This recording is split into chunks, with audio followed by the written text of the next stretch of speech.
So last video, I told you Harvey Specter's greatest weakness is emotional attachment. That everyone he loves becomes a crack in his armor. And I left someone out. The person who made Harvey who he is. And the person who, quietly, methodically, took herself apart doing it. Donna Paulson is the most competent person in that firm. She reads rooms before people walk into them. She controls outcomes from a desk that doesn't even have her name on the door. And she spent 9 seasons, slowly erasing herself.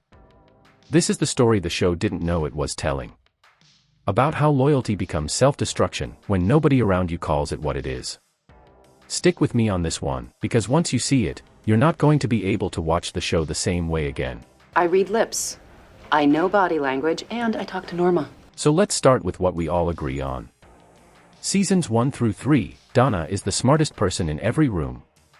Not the most credentialed. The smartest. She reads people the way Harvey reads them.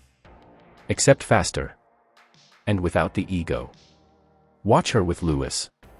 She doesn't manage him. She reads him. She knows what he needs before he asks. She redirects his insecurities before they turn into catastrophes. She's running interference on him and twice her seniority, and he doesn't even notice. She does the same for Harvey. Where he's blind, she sees. Where he's rigid, she bends. Sit right there while I figure out what the hell's going on. Nothing's going on. Dimple in your tie is too far to the left. That says that your mind is on something else. Where he won't say the thing that needs saying, she says it. And he listens. Because she's the one person in his entire life he trusts without question. And right there, that's the problem. Because a person who completes someone else has to leave pieces of herself behind to fit the shape they need. Donna's been doing it so long, she doesn't notice it anymore. The show doesn't notice it. We don't notice it. We just call it loyalty. And we move on. You know the line. Donna. And I'm awesome. I'm Donna. Played as confidence. As a mic drop. And it works in the moment. It absolutely works. But track that line across 9 seasons. Really listen to it. And it starts to sound less like a declaration, and more like a defense. Because ask yourself what "I'm Donna" actually means. Don't define me by my title. Don't reduce me to my function. I am more than what I do for Harvey Specter. It's not a brag. It's a plea. And early on, that instinct is powerful. When Harvey tries to pay her more to keep her loyal, she shuts it down. She won't let the relationship become a transaction. She demands he see her as a person. Not an employee. That is Donna at her strongest. Drawing a line. Insisting on being seen. But watch what happens. Every time she draws that line, the show pulls her back into Harvey's orbit. And every time she goes back, the line moves a little further in his direction. She thinks she's holding ground. She's actually losing it. 1 quiet inch at a time. And the worst part? The people around her keep mistaking the shrinkage for grace. So season 5. Donna does something nobody saw coming. She leaves Harvey's desk. Walks across the floor. And sits down outside Louis Litt's office instead. 2 adults who care about each other don't move on at all. If you're gonna go, just go. And to understand why this is the most revealing decision she makes in the entire series, you have to understand what it actually was. It wasn't a promotion. The pay was the same. The work was, in some ways, less interesting. Louis is high maintenance in ways Harvey isn't. Everyone in that building knew it. So why did she do it? Because she finally figured something out. After 12 years of being the woman behind Harvey Specter, she realized she didn't actually know what she looked like in any other context. Her competence was real. But it was always pointed in his direction. Her identity was real. But it was wrapped around his. So she left. To find out who she was, when she wasn't being his. And the part that should make you sit up. The minute she did it, the most powerful men in the firm fell apart. Not metaphorically. Clinically. Harvey, the guy who walks into rooms full of billionaires without breaking a sweat, starts having panic attacks. Ends up in a therapist's office. Ends up on anti-anxiety medication. All because Donna moved 6 feet to the left. Read that again. slowly. And think about what it tells you. Not about him. About her. Because the show frames it as Harvey's breakdown. But it's also a measurement of exactly how much of Harvey was running on Donna without him knowing it. And exactly how much of Donna had been quietly feeding herself into him for over a decade. Meanwhile, Donna, the woman who reads everybody, can't read why she feels so guilty about leaving a desk. Because she's not just guilty. She's lost. Stepping away from Harvey didn't free her. It exposed her. And what got exposed was that she'd quietly built her entire sense of self around being indispensable to one person. Same woman. Different desk. And suddenly she doesn't know who she is. And the question the show never asks out loud. It explains everything that comes after. What happens to a person who has defined themselves through someone else for so long, they forget who they are without them? Because it's about to get worse. So Donna gets promoted. Chief Operating Officer. On the surface, the show finally recognizes what she's worth. Big title. Bigger office. A seat at the table she's been functionally running from outside the room for over a decade, but look at how she got there. She doesn't earn COO through a career trajectory. She doesn't climb the hierarchy the way Jessica did. She doesn't build a department. She doesn't manage a team. She doesn't demonstrate operational leadership over multiple seasons. She walks into Harvey's office. Tells him she wants it. And she gets it. Now half the audience will tell you she earned it. Half will tell you she couldn't do the job. And they're both right. Because the promotion isn't really about the COO role.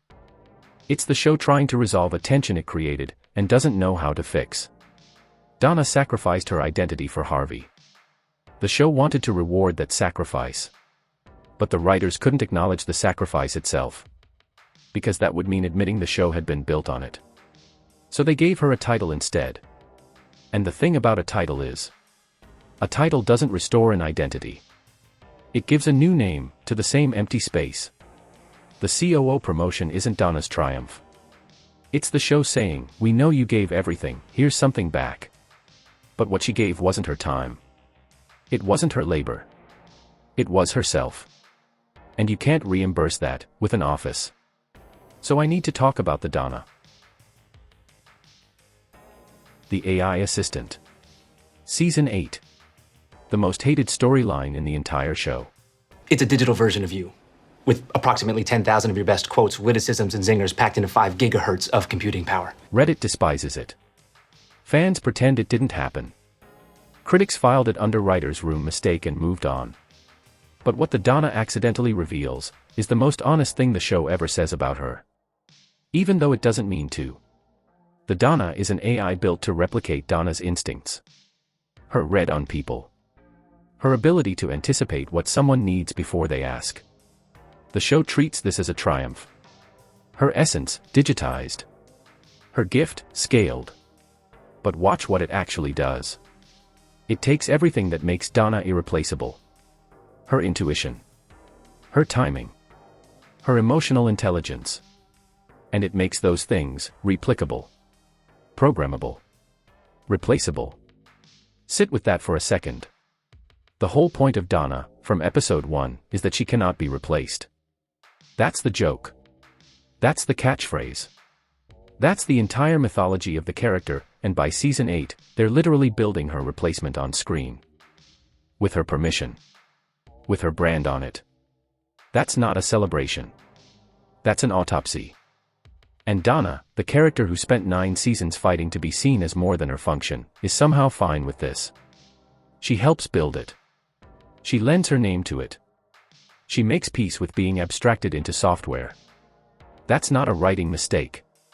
That's the logical endpoint of a character who has stopped recognizing the difference between being valued and being used. When you've spent 12 years being someone's intuition, why would being someone's algorithm feel like a downgrade? So where I land on Donna Paulson is this. Her greatest strength, her loyalty, is the thing that nearly destroyed her identity. Not because loyalty is bad. Because Donna's version of loyalty required her to keep shrinking herself to fit the space Harvey needed her to fill. Every time she put Harvey first, she erased a piece of herself. And the show rewarded her for it. The promotion. The relationship. The happy ending. All presented as payment for services rendered. But the most dangerous part? Donna never names what's happening. She never sits down across from a therapist and says, "I have lost myself in this person." She never gets the moment of clarity where she realizes she built her entire identity around someone else's needs. Harvey goes to therapy. Harvey names his vulnerability. Harvey sees the pattern. Donna never gets that scene. And that's why this is a tragedy dressed as a love story. The show gives Donna everything she wanted. Harvey. The role. The recognition. But it never acknowledges what she lost to get there. Harvey's vulnerability was his attachment to others. Donna's vulnerability was her willingness to disappear for someone else's sake. The show calls Harvey's flaw a flaw. It calls Donna's flaw love. And that's the sacrifice trap. When your greatest strength and your greatest wound are the same thing, and no one around you can tell the difference. Look. Donna Paulson is still one of the best characters on television. Not because she's perfect. Because she's real in a way the show doesn't even seem to understand. She's the person who gives everything for someone she loves, and doesn't realize until it's too late that everything included herself. If you missed the Harvey breakdown, the video about his fatal flaw, it's linked on screen. The two videos are designed to be watched together. Harvey's attachment and Donna's sacrifice, two sides of the same wound. Next in this series, we're breaking down the character who understood both of them better than they understood themselves. And paid an even higher price for it. Subscribe so you don't miss it. See you there.